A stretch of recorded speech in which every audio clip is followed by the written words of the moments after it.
kembali lagi di Ngobrol Santai bersama T. Dan masih dengan Cahya. Hai. Yang kemarin belum nonton ya. Kemarin saya dan Cahya ngobrolin tentang ketahanan keluarga. Nah, hari ini masih ngobrolin tentang keluarga karena Cahya kan pas nih kuliahnya di Family Science. Nah, hari ini mau ngobrolin tentang penelitiannya Cahya untuk tesisnya. Menariknya karena walaupun kuliahnya di Amerika, ngambil datanya di Indonesia. Jadi permasalahan yang terjadi di Indonesia yaitu tentang pernikahan dini. Nah, biar persepsinya sama dulu nih. Pernikahan dini itu yang gimana, Cay? Definisinya? Yang Agnes mau nikah. Atau pernikahan dengan Mbak yang bernama Dini. Jadi pernikahan dini itu adalah pernikahan yang aktornya baik mempelai perempuan atau mempelai laki-laki itu di bawah 18 tahun. Oke, di bawah 18 tahun ya. Salah satunya atau dua-duanya. Oke, jadi salah satu dari pasangan ini atau dua-duanya di bawah 18 tahun, maka bisa disebut sebagai pernikahan dini. Betul. Atau pernikahan anak. Oke. Nah, kalau boleh tahu diceritain Cai, kenapa ngambil itu, temanya itu? Karena apa ya Mbak? Aku dulu resah.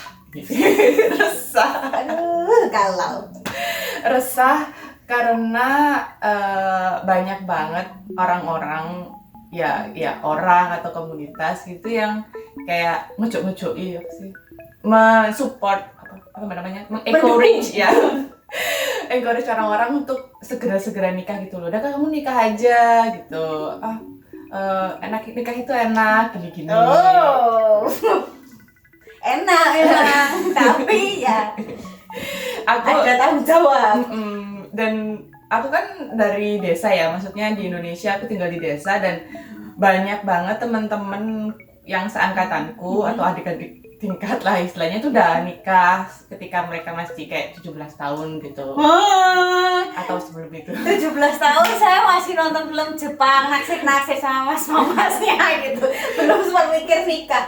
Bahaya banget. Dan ketika orang-orang yang tadi, yang orang-orang atau komunitas yang ngejok-ngejok, ya kamu nikah aja, ini anak yang umur 15 tahun aja udah nikah gitu.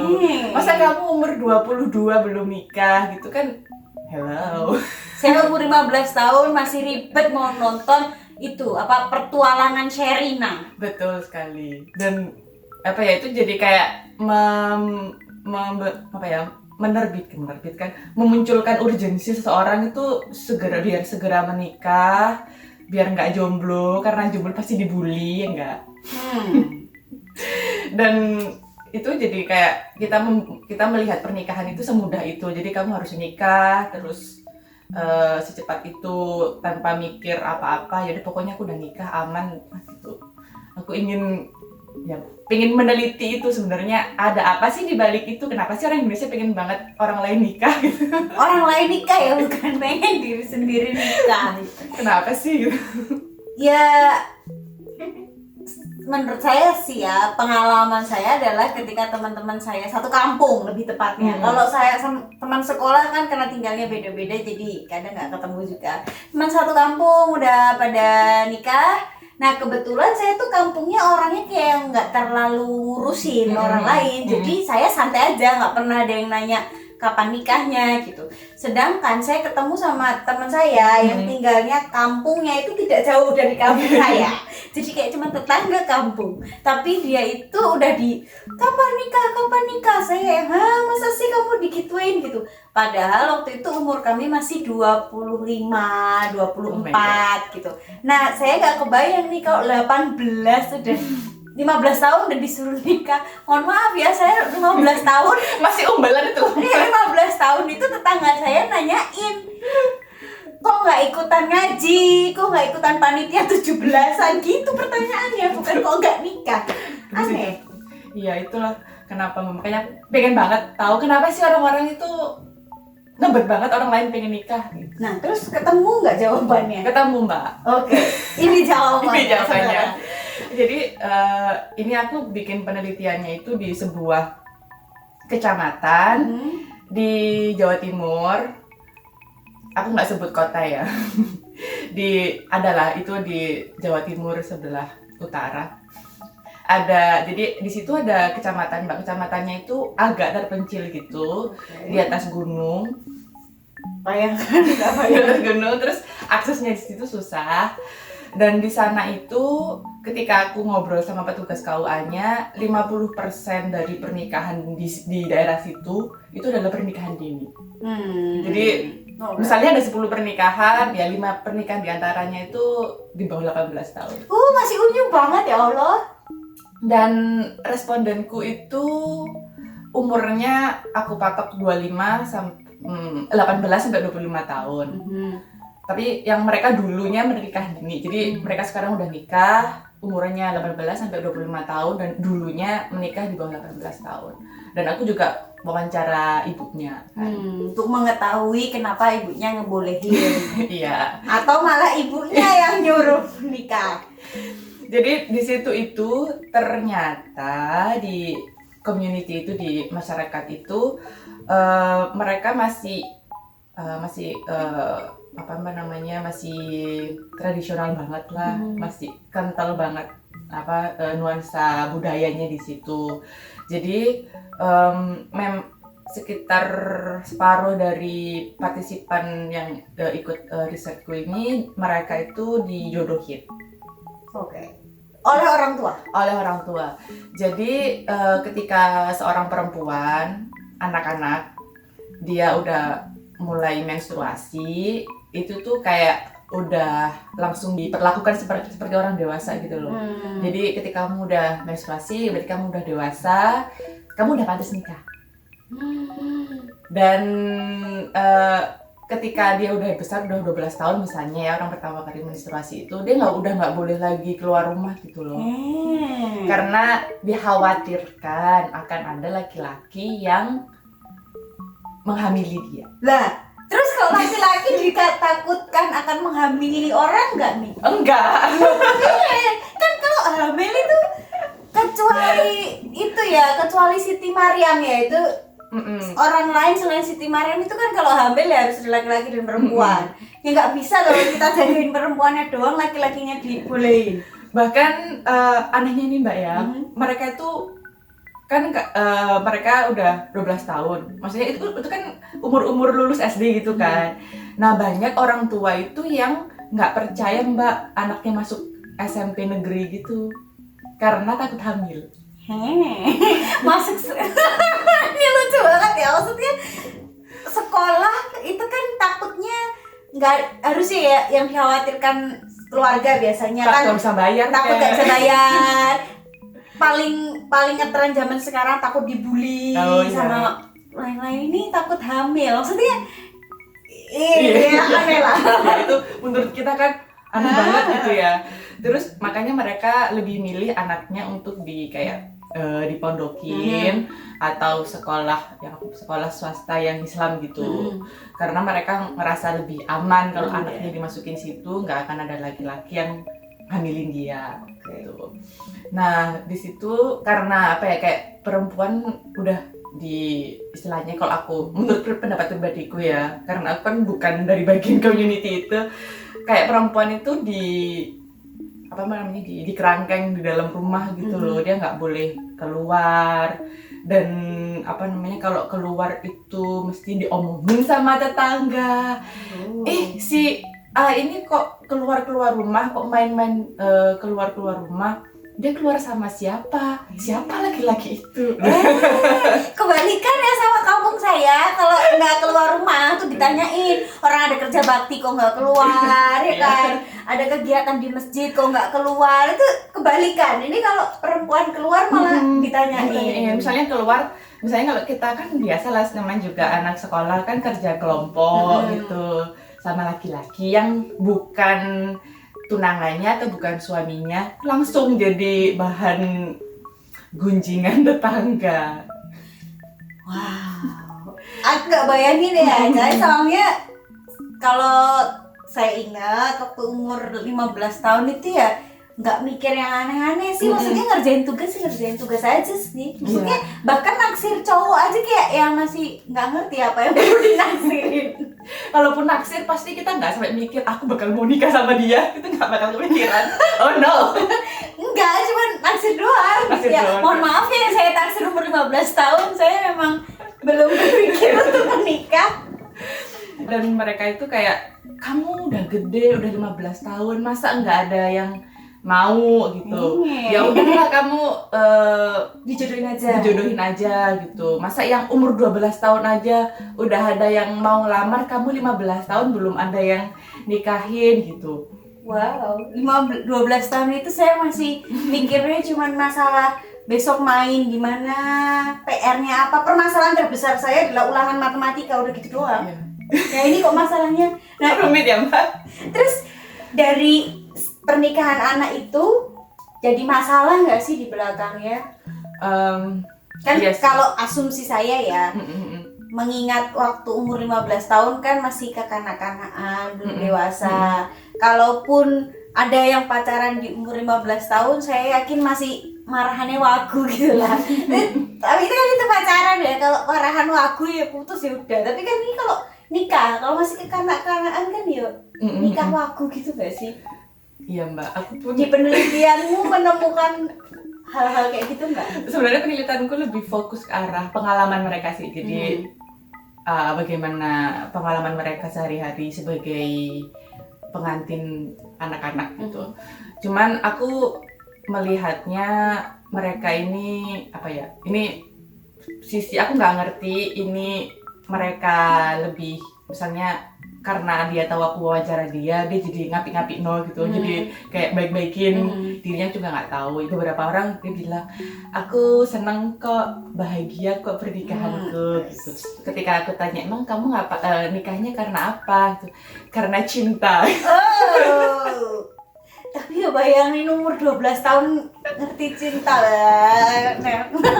Iya, dan mereka kan waktu itu lebih muda dari aku ya Mbak, pasti ya. Waktu penelitian kan masih 27. Mereka kan paling tua 25 tahun. Tapi mereka udah nikah 9 tahun, udah nikah 10 tahun gitu kan. Dan aku ngerasa mereka udah kayak jadi ibu-ibu gitu loh Mbak. Oh. Jadi kayak ya istilahnya mereka udah dipaksa untuk jadi lebih dewasa kan. Kayak aku 27 tahun, belum waktu itu udah menikah tapi masih 2 minggu. Kayak masih kayak gitu masih unyu-unyu. tapi mereka udah, walaupun umurnya di bawahku itu kayaknya udah kayak ibu-ibu. Mereka punya anak, mereka tahu punya tanggung jawab nyekolahin anak, jemput anak sekolah, mandiin anak, yang aku bahkan belum kepikiran gitu. Saya ini pengantin baru ya, dan ketika penelitian baru 2 bulan Baru menikah. Iya. Nah, aku penasarannya ada satu hal nih Cai. Aku kan termasuk di teman-teman seangkatan bekerja paling awal. Karena aku bekerja itu lulus SMA langsung kerja sambil kuliah. Oke. Tapi waktu itu pun aku ngerasa pekerjaan yang bisa aku lakukan itu terbatas. Dan dapat duitnya pun ya terbatas. Maksudnya dapat duit yang bener-bener full bisa untuk hidup itu ya setelah beneran lulus kuliah, dapat kerja yang sesungguhnya yang kayak UMR lah.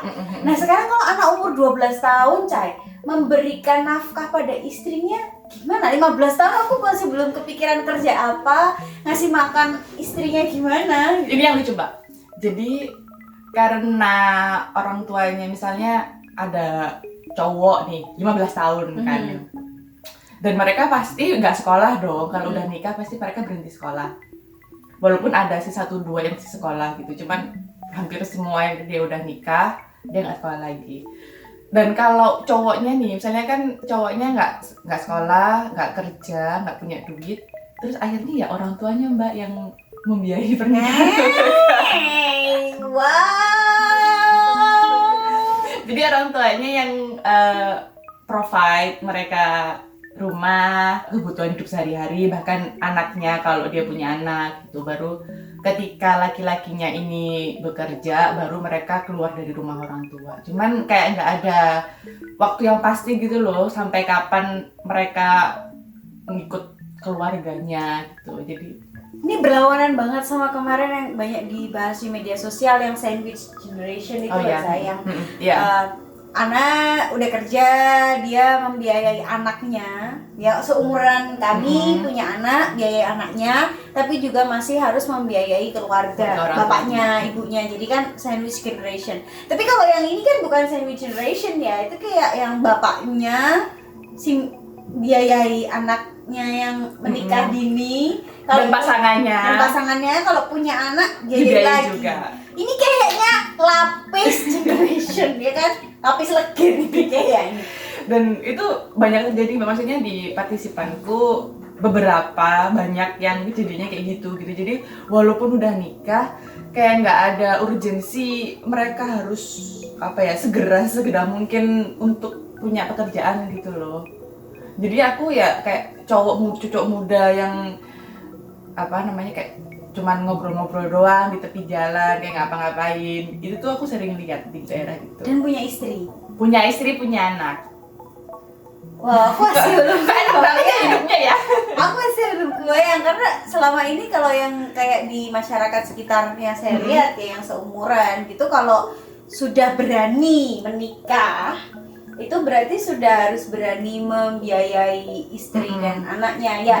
Masalah membiayai Semampunya berapa itu kan masing-masing ya, tapi setidaknya gitu. Tapi ini kasusnya adalah dia masih dibiayai orang tua. Dan maksudnya ya nggak doain ya, kan ada beberapa juga pernikahan yang gagal. Dari beberapa partisipan itu ada pernikahan yang gagal, mereka akhirnya bercerai. Nah ketika bercerai kan jadi masalah juga nih. Nah si perempuan ini kan dia udah nggak sekolah, udah nggak kerja, terus gimana nanti anaknya. Dan memang sih ada yang struggle gitu, ada yang gimana lah caranya dia dapat duit gitu, atau misalnya dia lanjutin sekolah lagi. Cuman ada yang bener-bener ketika cerai akhirnya dia ikut keluarganya, ikut orang tuanya dulu, balik ke orang tuanya dulu, sedangkan dia udah punya anak kan. Nah karena orang tuanya ini punya ketambahan 2 anak, cucu ini mereka harus bekerja lebih giat lagi gitu, karena kurang lah istilahnya duitnya itu. Jadi ya masalah ekonomi sih yang aku lihat jadi tantangan terbesar di pernikahan anak. Selain itu masyarakatnya, bapak ibunya kaya apa gimana? Maksudnya kalau bapak ibunya kaya kan harus membiayai anaknya, menantunya, cucunya kan nggak masalah ya? Enggak sih Mbak, aku misalnya kaya miskin itu kan ini persepsi, ya relatif. Cuman aku melihat di daerah itu kayak menengah ke bawah gitu sih. Dilihat dari rumahnya gitu, dilihat dari perabotan rumahnya dan sekitarnya, aku melihat mereka penghasilannya maksudnya nggak sebesar itulah. Kalau menurutku bahkan masih kurang, karena kan mereka pekerjaannya juga petani gitu, buruh tani. Ya kita bisa melihat berapa sih gajinya gitu. Tapi ada lagi selain masalah ekonomi juga ini Mbak ya, kayak kedewasaan gitu kan. Kita aja yang udah maksudnya nikah umur cukup bukan umur dini ya. Kadang kalau masih berantem sama pasangan kan masih kayak gitu, masih ya berantem wajar ya, cuman nggak tahu sih kalau ini, cuman bayangin ya, kalau misalnya saya mengingat waktu saya umur 15 tahun ngelihat nih diri saya yang umur 15 tahun itu paling tak ada gelok nyebai soalnya karena masih kekanak-kanakan ya 15 tahun itu gitu. Nah saya nggak bayangin kalau saya yang umur 15 tahun itu sampai nikah gitu, karena kayak yang nggak banget gitu, kayak iya mereka banyak yang ngerasa kayak gitu sih, masih banyak yang ngerasa kayak aku ngerasa belum bisa dewasa gitu, aku masih ngambeknya itu katanya masih kekanak-kanakan, terus suaminya juga sering marah, terus dia juga jadi jutek ke suaminya, jadi kayak gimana itu ya soalnya masih umur 15 tahun ya, maksudnya kalau diingat kita umur 15 tahun kan kayak yang meledak-ledak banget gitu kan, yang kayak nggak mikir jauh gitu, cuma mikir pokoknya aku sekarang sebel aja gitu. Kalau sekarang kan kayak yang sebel tapi ra penting iki sebelnya. Jadi itu yang menurutku paling krusial sih. Tapi kalau secara hukum di Indonesia udah nggak boleh kan ya pernikahan itu. ada sebenarnya kabar baik atau kabar buruk sih Mbak. Kan kabar baiknya sekarang undang-undang kita udah melarang usia legal pernikahan kan minimal 19 tahun. Oh, 19 tahun. Baik laki-laki atau maupun perempuan. Kalau dulu kan laki-laki 19, perempuan 16. Sekarang perempuan udah dinaikin jadi sama-sama 19. Sama-sama 19. Itu berita baik. Oke. Cuman berita buruknya banyak orang-orang apalagi yang di daerah desa kayak gitu yang bodoh amat sama aturan itu. Tapi kalau aturan itu diterapkan kan berarti kayak KUA sama pencatatan sipil nggak ngebolehin mereka menikah harusnya kan? Iya, tapi kan mereka bisa nikah siri. Oke, iya sih. Jadi nikah siri, terus habis itu kalau udah 19 baru dicatetin Di KUA-nya, Di KUA. di pencatatan sipil gitu ya. Jadi kayak, dan ada beberapa partisipan yang dia nikah sah tapi dinaikin usianya. Oh, kayak nembak sih. Nembak SIM, Cukup. Tapi ini nembak di KUA. sampai ada yang dinaikin usianya jadi dinaikin 9 tahun Mbak, Hei. agar bisa 9 tahun atau 6 tahun gitu, agar bisa dicatetin di KUA gitu. Jadi sebenarnya peraturan ini penting nggak penting ya? Penting sih, cuma bisa diakali ternyata sama masyarakat kita Jadi ya. kalau misalnya 19 tahun dinaikin 9 tahun berarti umurnya masih 10 tahun. Aku masih mikir 10 tahun aku tuh cuma ngomongin Doraemon, Candy gitu ya. Udah ngomongin nikah. Itu sih Mbak. Dan ya itu sedih, dan berita buruk itu berita baiknya sih, cuman dan yang problematik lagi ketika misalnya udah nikah siri nih, belum dicatetin, keburu hamil duluan, kan repot kan. Itu kejadian di beberapa orang juga. Jadi kan ini anaknya siapa kan? Kalau dalam Islam mungkin ada bapaknya kan. Cuman kan dari legalnya kan Legalitas negara ya. Kalau legalitas dari agama Islam kan karena sudah nikah siri itu kan berarti udah ijab kabul kan. Udah sah sebenarnya secara agama, tapi secara negara kan harus ini anaknya siapa gitu kan. Itu sih. Iya sih. Tapi bahaya ya menurut saya untuk ngomongin nikah siri itu kan karena ngomongin hak ya. Kalau misalnya nikahnya sah terus bercerai kan istri bisa minta hak ya, maksudnya dijamin, haknya harta gono dijamin. gini, terus anaknya tuh haknya dijamin. Tapi kalau siri gitu kan kayak yang mau minta tolong sama siapa kan, negara juga nggak ada pencatatannya kalau Iya, mereka betul. sudah menikah. Seru juga ya, maksudnya penelitiannya Cahya nih seru tapi sedih gitu. Iya, saya udah sedih. Iya, karena ternyata di Indonesia masih ada kasus pernikahan anak dan itu terjadi di satu komunitas. Berarti kan kayak biasa terjadi. Iya, dan emang sih ini karena di satu komunitas aja, nggak bisa digeneralisasi di semua komunitas dan semua etnis. semua Alhamdulillah ini. ya di kampung saya nggak gitu. Terima kasih Jadi teman-teman. kita nggak bisa generalisasi itu, cuman memang ini kejadian endemik lah istilahnya di satu tempat ini. Dan tapi kita juga nggak bisa menutup kemungkinan di tempat lain di daerah mana kan Yang kita nggak tahu. yang kita ya. nggak tahu bisa aja terjadi gitu. Padahal pernikahan dini tuh saya kurang tahu, maksudnya Cahaya mungkin lebih tahu karena langsung ke pelakunya ya. Tapi kalau saya bayanginnya lebih ke masalah ekonomi belum siap, masalah psikologis belum siap. Saya bayangin lah kamu umur 15 tahun nikah, nggak ada, maksudnya aku sendiri geli membayangkan itu gitu Cahaya. Terus kayak yang 15 tahun udah punya anak. Kalau punya adik itu beda ya sama punya anak. Adik saya banyak ya, maksudnya untuk porsi orang Indonesia adik saya lumayan lah banyak, seumuran gitu. Tapi kan itu adik saya, maksudnya kalau saya bantuin bapak dan ibu saya untuk merawat adik saya ya bagus. Enggak nggak apa-apa, kan ini kan nggak wajib, cuma sunnah gitu ya untuk ngopain nih adik gitu. Tapi kalau anak itu lo kan harus, terus secara biologis apa udah siap ya untuk hamil, dan kan kalau sudah menstruasi berarti sudah ada kemungkinan hamil. Tapi kan apakah sudah siap tubuhnya untuk beberapa partisipanku, aku nggak detail banget sih tentang waktu gimana persalinannya. Cuman mereka ada yang cerita, ada yang sulit mengejan, ada yang lahirnya prematur, ada bahkan yang dia sudah hamil tapi dia pingin gugurin karena dia nggak mau hamil. Tapi sudah terlanjur hamil. Udah Maksudnya terlanjur hamil. nggak pakai kontrasepsi. Dia terlanjur hamil, dia tahu dia hamil, dia ngerasa aku nggak mau hamil. Dia pingin ke dukun untuk menggugurkan. Maksudnya dia pasti mikirnya Mbak ya, umur 15 tahun Mbak, lagi sekali lagi. Ketika dia hamil, dia nggak pingin hamil, dia pikiran cepat gugurin. Aduh. Gitu kan, cuman Tapi kenapa nggak mikir kontrasepsi sih, kan ada banyak cara ya untuk tidak hamil gitu. Untungnya orang tuanya yang mencegah. Yaudah, kamu tetap aja hamil dilanjutin, nanti anaknya ibunya yang miara gitu.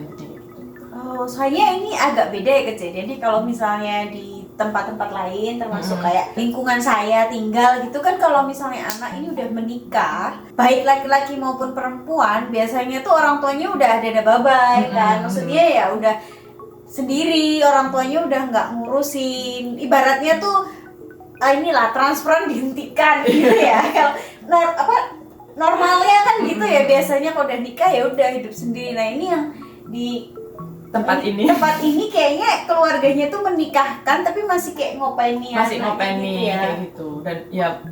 Dan itu pun sebenarnya juga hampir semua orang tuanya juga menikah dini sih. Oh. Jadi kayak udah turun temurun gitu. Wow, ada nggak tapi di masyarakat itu yang dia nggak menikah dini? Oh ada Mbak, ada, dia itu salah satu perangkat desa, dia udah kuliah 1 lah, maksudnya itu di antara desa itu yang kayak rata-rata mereka SD SMP doang, dia udah kuliah kan, wow. Terus istrinya tuh juga udah kuliah.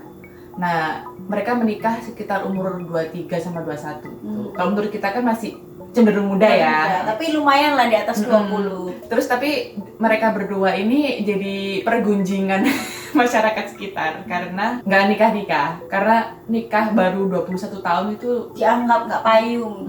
Padahal nggak menikah dulu karena dia kuliah. Itu satu orang yang udah struggle, yang udah tatak banget ya. Udah aku bodo amat lah diomongin tetangga. Yang penting aku kuliah dulu, baru setelah itu menikah. Dan itu pun cuma satu di antara, aku baru nemu satu itu di antara semua orang yang aku teliti waktu itu. Soalnya ya biasanya yang di sekitaran saya tuh umur 25 tahun barulah kok nggak nikah. Ini umur 21 tahun udah ada jadi pergunjingan massa. Aduh, sedih juga sih, tapi ya sedih ya.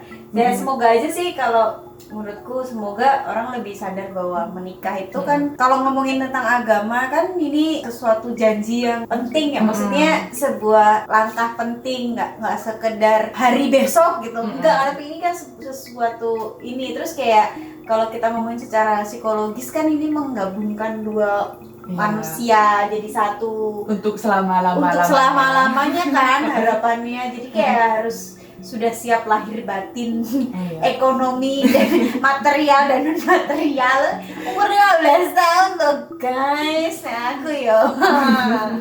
Oh iya, perlu disclaimer ini Mbak, kayaknya kami di sini bukan bermaksud untuk menertawakan atau mencemooh budaya lain. Mungkin ada budaya lain yang membolehkan untuk menikah dini. Cuman kami ingin ini aja sih, bahas apa sih istilahnya kalau di zaman sekarang pernikahan dini kayak udah bukan saatnya lagi lah. Ya intinya sih kalau menurut saya pribadi dan mungkin menurut Cahya, bukannya mau maksain, tapi kan secara negara sudah ada aturannya, sebaiknya kita ikutin aja. Dan itu ada alasannya juga ketika ada peraturan seperti itu kan. Alasannya juga tadi mempertimbangkan ekonomi, faktor psikologi, dan juga kesiapan lainnya. Karena kalau dipikir-pikir lebih baik kan kita siap dulu sebelum melangkah. Supaya balik lagi supaya bisa bertahan ya, ketahanan keluarganya itu supaya ada gitu. Biar bisa lebih resilient. Oke, jadi kalau misalnya teman-teman punya pengalaman atau punya komentar, boleh ya komentarin di sini.